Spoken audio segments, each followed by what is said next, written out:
Hi అండి, అందరికీ good morning. మీకు ఇక్కడ కనిపిస్తుందా? ఇదంతా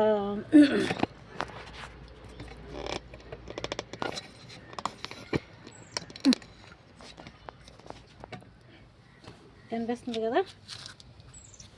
ఇప్పుడు ఇందులోనూ మనం ఎర్రమట్టి, అడుగున ఎర్రమట్టి వేసాం. తర్వాత ఇదిగోండి ఎర్రమట్టి. ఈ ఎర్రమట్టి 10 గంపలు అయితే ఇందులో నేను కోకోపీట్,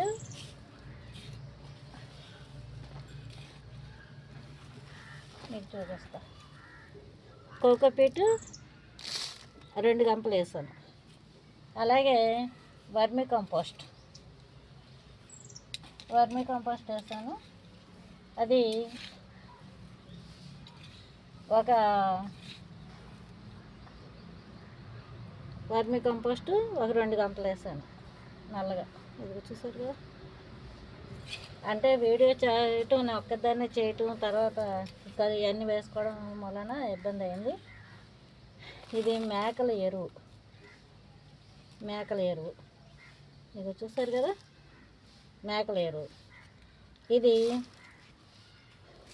ఆవు పేడ, ఆవు ఎరువు అన్నమాట. చాలా మగ్గిపోయి ఇది ఇలా నొక్కుతుంటే పొడైపోతుంది చూడండి. ఇలాంటి ఆవు పేడ తీసుకున్నా. ఇందులో ఇంక మనం ఏమీ వేయటం లేదు. ఇప్పుడు దీన్ని ఏంటంటే బాగా కలిపేసి ఈ మట్టిలోంచి కింద నుంచి పై వరకు ఇలా కలుపుకోవాలి. కలిపేశాక మనం ఏంటంటే ఎరువుల ద్వారా మనం ఏవైతే ఇస్తున్నామో, ఏది మొక్కలకి బలాన్ని, మట్టికి బలాన్ని, అది మనం వీటి ద్వారా ఇవ్వచ్చు. అలాగే నేను ఏంటంటే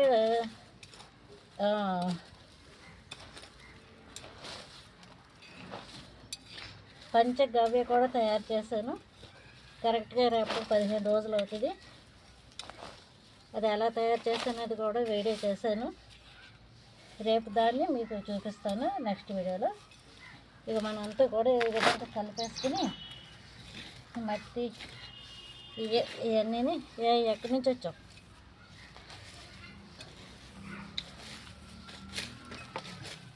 ఇదిగో కొబ్బరి పీచు అంతా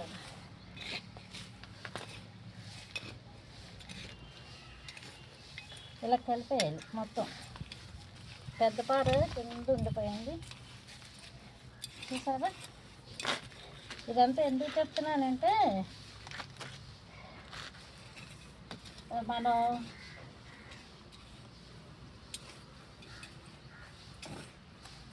చూడండి ఇలా కిందకి పైకి వేసేసుకుని మొత్తం అంతా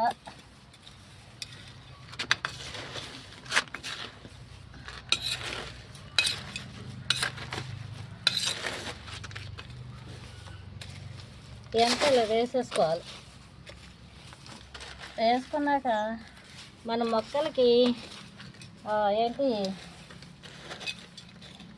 కాల్షియము, ఐరన్ మనకి ఎట్లా అవసరం, కాల్షియము, ఐరన్, మినరల్స్, విటమిన్స్ అన్నీ కావాలి కదా. అవన్నీ మనం మన ఇంట్లో వంటింట్లో ఉన్న వీటితో మనం ఇద్దాం.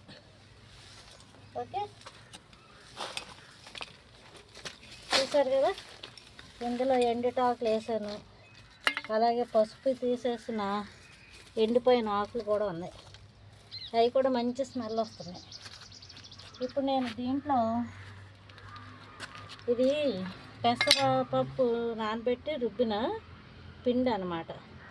ఒకరోజు నైట్ అలా వదిలేస్తే ఇది ఈ విధంగా అయింది. ఈ మొక్కలకి మనం ఏంటంటే మనం ఇది చేసే కంటే అంటే విడిగా మళ్ళీ వాటిని నీళ్ళల్లో కలిపి డైల్యూట్ చేసి ఇచ్చే కంటే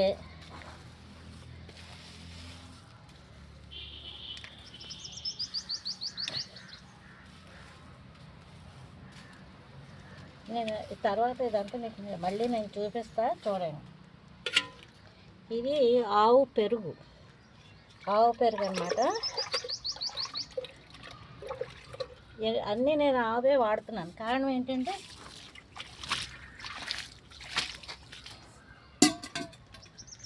ఈ పెద్ద పార కింద ఉండిపోయింది. ఇది ఆవు పెరుగు. మట్టిలో వేస్తే మట్టి లాక్కుంటుంది. ఇదంతా లాక్కుని మనకి వాసన ఉండదు, చుట్టుపక్కల వాళ్ళకి ఇబ్బంది ఉండదు. మనం మొక్కలు వేయాలన్నప్పుడు కొన్ని వాసనలు సైనస్ ఉన్న వాళ్ళకి పడదు. అలాంటి వాళ్ళు ఈ విధంగా మనం చేసుకుంటే అటు ఎరువు అంటే ఆవు ఎరువు, మేక ఎరువు, మట్టి అన్నీ కూడా పీల్చుకుంటాయి అన్నమాట. ఇప్పుడు చూడండి, ఇది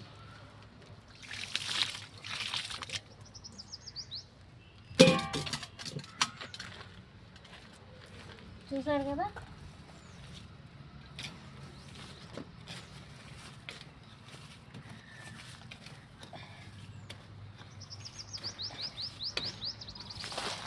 ఎందుకంటే స్మెల్ వచ్చే వరకు మనం ఉంచుకోకుండా తాజాగానే వీటికి మనం ఇచ్చినట్టు అవుతుంది. ఇలా వేయటం వల్ల ఏమవుతుందంటే మనకి అన్నీ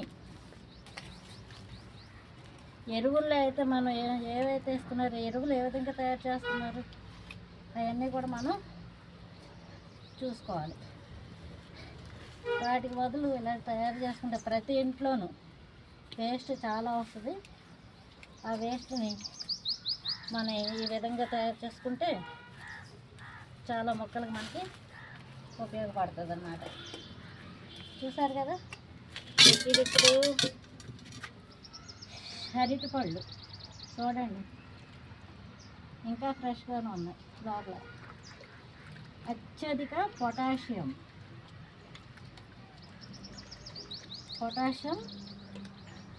పడుతుందా మీకు?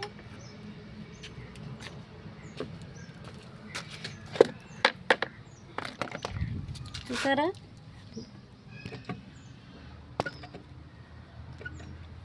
ఇదిగో అరటిపండు గుజ్జు.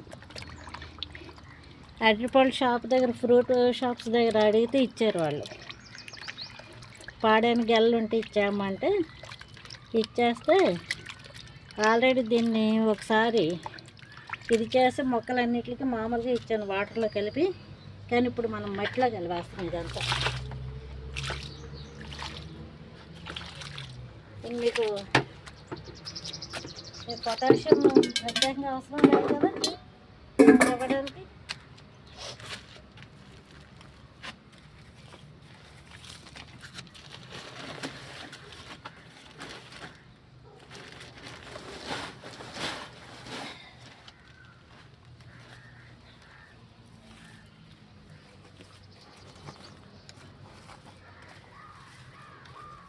ఇలా వేసేసి ఉంచితే మీకు 2-3 రోజుల్లో మీకు బ్రహ్మాండమైన మట్టి, ఎరువు మట్టి తయారవుతుంది. మీకు ఆనవాళ్ళు కూడా దొరకవు. ఇవేవి మన ఇందులో వేసిన ఆకుకూరలు కానీ పిండిలు కానీ ఏవి కూడా మీకు కనీసం ఆనవాళ్ళు కూడా దొరకదు అన్నమాట. అంత బ్రహ్మాండంగా ఇదవుతుంది.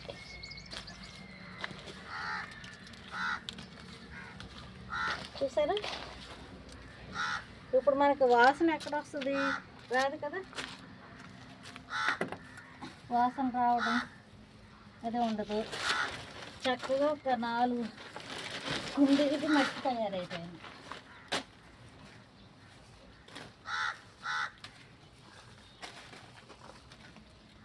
ఇలా వేసి ఉంచేస్తే మీకు చక్కగా కంపోస్ట్ తయారవుతుంది. కంపోస్ట్ మట్టి కూడా చూడండి. మీకు ఒక 4 days తర్వాత నేను కుండీల్లోకి ఎత్తేటప్పుడు ఇదే మట్టి మీకు చూపిస్తా, చూద్దరు. కానీ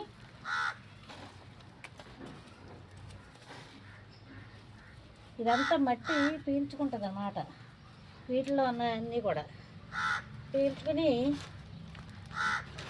చక్కని మట్టి అంటే ఆరోగ్యకరమైన హాని లేని ఆరోగ్యకరమైన మట్టి తయారవుతుంది ఇక్కడ మనకి మొక్కలకి. పెట్టాక ఒక్క మొక్క కూడా ఫెయిల్యూర్ కాలేదు నా దగ్గర. కానీ మొదట ఒక్క లవంగం చెట్టు మాత్రం, లవంగం స్ట్రాబెర్రీ ఆ రెండు మాత్రం తట్టుకోలేకపోయాను ఎందుకో. అందుకని వాటిని ఇంకో స్ట్రాబెర్రీని జాగ్రత్తగా పెంచుతున్నాను, దానికి ఏమీ ఇవ్వకుండా, అంటే ఈ లిక్విడ్స్ ఇవ్వకుండా ఓన్లీ వాటర్ తోటి. ఇదండి మరి మనం ఈ విధంగా కలిపి పెట్టేసుకుంటే, పెద్దపారు ఉంటే మొత్తం తిరిగేద్దును, అది కింద ఉండిపోయింది.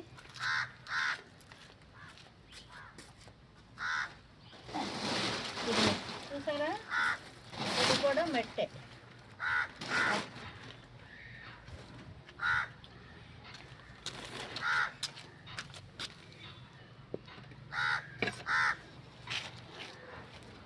అది కూడా మట్టి. ఇంకా దీనికి రెండింతల మట్టి కింద ఉంది, ఎర్రమట్టి తెప్పించాను అన్నమాట. ఒక ట్రాలీ తెప్పించాను. ఇప్పుడు ఇవన్నీ కూడా బాగా బకెట్లు అన్నిట్లో మనం సెట్ చేద్దాం. కొత్త బకెట్లు టబ్బులు తీసుకొచ్చాము, వాటిలో సెట్ చేసి ఇప్పుడు తెచ్చిన మొక్కలకి మొత్తం 5 టబ్బులు పెద్ద పెద్దవి కావాలి వాటికి పెట్టడానికి. అందుకని చెప్పేసి 4-5 డేస్ ఈ మట్టిని మగ్గనిచ్చి యాజ్ ఇట్ ఈజ్, ఇంక అందులో ఏవీ కలపను, అదే యాజ్ ఇట్ ఈజ్ చేస్తే అందులో ఆ మొక్కలు పెట్టి మనం వాటర్ మార్నింగ్ ఈవినింగ్ ఇస్తే ఒక 2-3 రోజులు, ఒకవేళ అందులో ఉన్న గాఢత ఏదన్నా ఉన్నా కూడా తగ్గుద్ది. వాటర్ ఇవ్వడం వలన మనకి నిలబడతాయి మొక్కలు. ఓకే, ఇదండి మనం చేసుకునే విధానం. ఇక్కడ ఎందుకు చెప్తున్నానంటే, ప్రతి ఒక్కళ్ళు కూడా మనం ఎంతో చక్కగా కొంచెం కష్టపడి, నిజంగా నమ్ముతారా, నాకు L3, L4, L5 ఎప్పుడో ఆపరేషన్ చేయాలని చెప్పారు డాక్టర్లు. కానీ చాలా మందులు వాడించేశారు, తర్వాత ఆపరేషన్ చేసేయాలన్నారు, అన్నీ చేయన్నారు. కానీ నేను ఏటికి ఇది అవ్వలేదు. అలాగే ఇచ్చిన మెడిసిన్ కూడా అంటే ఒక 15 ట్యాబ్లెట్స్ అట్లా వాడానేమో, మొత్తం మన 4 రకాలు కలిపి. ఇంకా తర్వాత మళ్ళీ ఇంక నేను వాడలేదు. ఇప్పుడు ఆయుర్వేదంలో మోకాళ్ళు నొప్పులు, అసలు మోకాలు అయితే కర్రలా అయిపోయింది. ఆ నొప్పి భరించలేక వెళ్తే డాక్టర్స్ ఆ ఇంజక్షన్ పడవాలి, ఈ ఇంజక్షన్ పడవాలన్నారు. ఇంక ఇవన్నీ లాభం లేదని నేను సెర్చ్ చేశాను. అంటే ప్రపంచ దేశాల్లో కానీ మన దేశంలో కానీ ఆయుర్వేదం ఏ విధంగా ఉంది, ఎలా వాడుతున్నారని. అప్పుడు ఎక్కడంటే అస్సాంలో ఒక ఆవిడ పెట్టిన వీడియో చూసాను అన్నమాట. చూస్తే అందులో ఆవిడ నల్ల ఉమ్మెత్త కాయలు, వెల్లుల్లి, ఆవు నూనె, తర్వాత నల్లేరు, వావిలాకు ఇవన్నీ వేసి చక్కగా నూనె మరగబెట్టి ఎక్కడ పెయిన్ వస్తే అక్కడ అప్లై చేయటం చేస్తే తగ్గుతాయని చెప్పి అంది. ఆ విధంగా నేను ట్రై చేసి కొబ్బరి నూనె కూడా నేనే తయారు చేసుకున్నాను, ఆవు నూనె కూడా నేనే తయారు చేశాను. చాలా సింపుల్ ప్రాసెస్ ఇవన్నీ. కొబ్బరి నూనె తయారు చేస్తున్న వీడియో కూడా ఉంది నా వీడియోస్లో. చాలా ఉపయోగపడే వీడియోస్ ఉన్నాయి, అవి ఉపయోగించుకోండి చక్కగా. అలాగే లైక్ చేయండి, షేర్ చేయండి. మీరేంటంటే కష్టపడండి, కొద్దిగా కష్టపడితే మన ఆరోగ్యాన్ని మనం చక్కగా మనమే కాపాడుకోవచ్చు అన్నమాట. ఓకే,